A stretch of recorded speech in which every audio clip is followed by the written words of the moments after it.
Wafa is a Syrian-American psychiatrist who was born to devout Muslim parents. She had a life-changing event when she was in medical school at the University of Aleppo in Syria. Her medical school professor was murdered right in the middle of the classroom by members of the Muslim Brotherhood to cries of Allahu Akbar. Well, you can imagine how traumatic that was, and that event led Wafa to repudiate her religious beliefs. In 1989, Wafa emigrated to the United States with her husband and her children.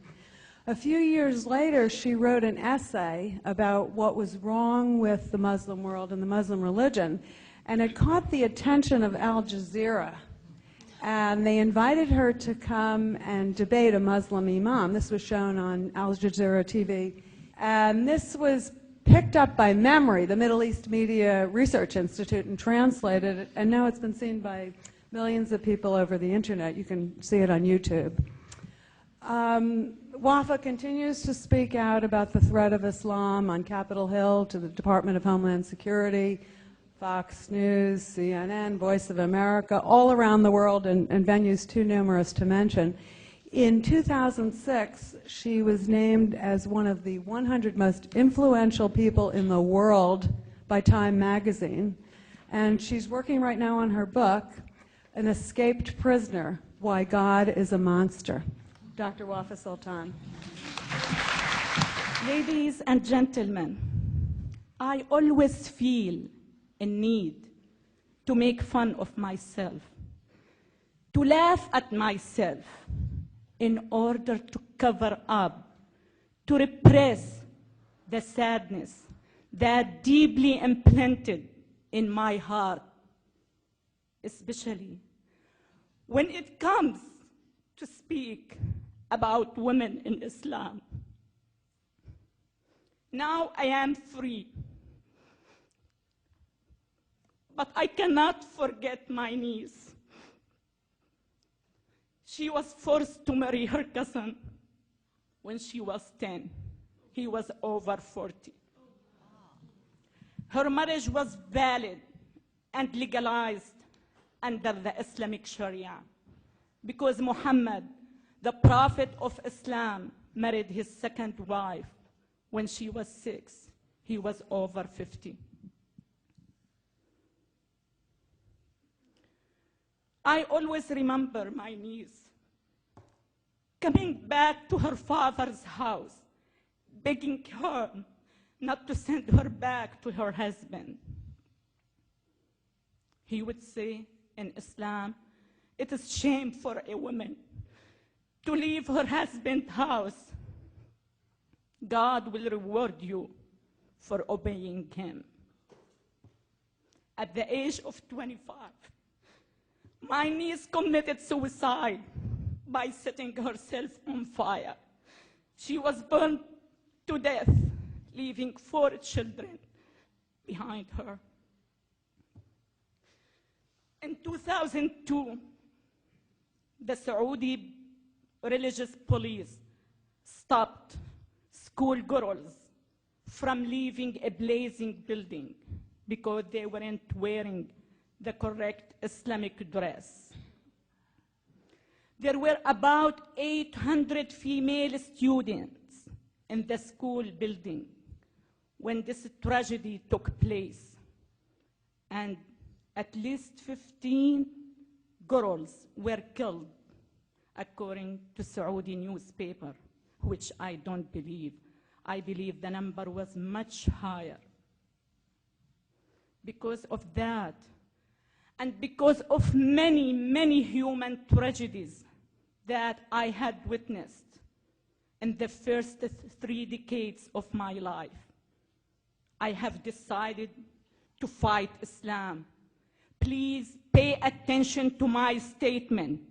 To fight Islam, not the political Islam, not the militant Islam, not the radical Islam, not the Wahhabi Islam, but Islam itself. I truly believe that the West has invented these terms for the sake of being politically correct.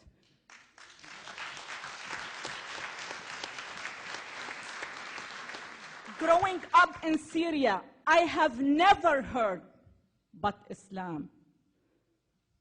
Islam has never been misunderstood. Islam is the problem, but no one is stating the truth. No one is taking a hard look at the root of the terrorism, which is the brainwashing machine called Islam. Islam is not up to me, is not up to any Muslim man or woman. Islam is exactly what the Prophet Muhammad did and said. In order to understand Islam, you have to read the biography of Muhammad. It is very traumatizing. It is very shocking. He married his second wife when she was 6 years old. He was over 50. I just came back from France. I debated with a Muslim Pakistani woman. She was the Minister of Women in Pakistan. When I told this fact to my audience, she turned to me and she said, "It is a big lie." She was 9, not 6. It sounds like when a policeman stops you because you're driving over 100 miles per hour and you turn to him and say, "It is a big lie. I was driving 90 miles per hour, not 100 miles. She was 9, not 6. He married his second wife. She was his daughter-in-law. His son was adopted, and at that time it wasn't accepted by the pre-Islamic Arabic culture. So he turned to his followers and he said, "I was told by God that adoption is forbidden. And adoption, believe it or not, has been forbidden in the Islamic culture, just to justify his marriage of his daughter-in-law." His third wife was Safiya. She was a Jewish woman. It was well documented, well written in our school book that he attacked her tribe. He killed her father, her brother, and her husband at the same day he slept with her. That's what I call Islam. You need to know, you need to understand that Islam is the problem. I am sick and tired of people here in the West asking me to soften my message. I am sick and tired of people asking me, "Are you trying to change 1.3 billion people?" Yes, I am trying. Yes, I am.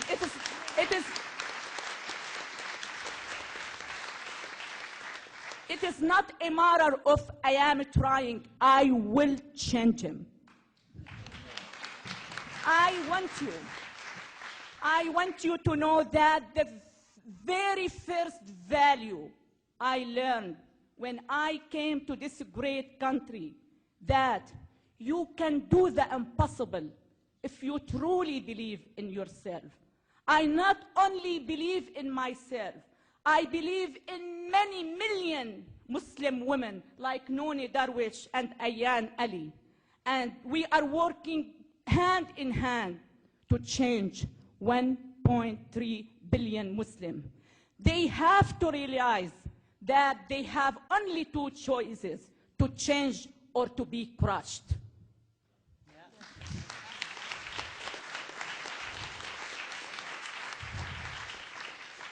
Please, please don't let your civilized way of thinking interfere with your defending your great country.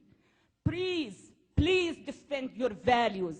Please defend your freedoms. Defend the heaven you are living in. Don't take anything for granted. I don't. I enjoy every single moment of my American life. Just walking down the street by myself without being accused of being a whore is a bliss for me. Just chatting with my next door male neighbor without being accused of committing adultery is a bliss for me. Having a cup of coffee at Starbucks by myself is a bliss. Please, please don't take anything for granted. Please defend this beautiful country. My dream is to see my country, Syria, as free as America, not the other way around.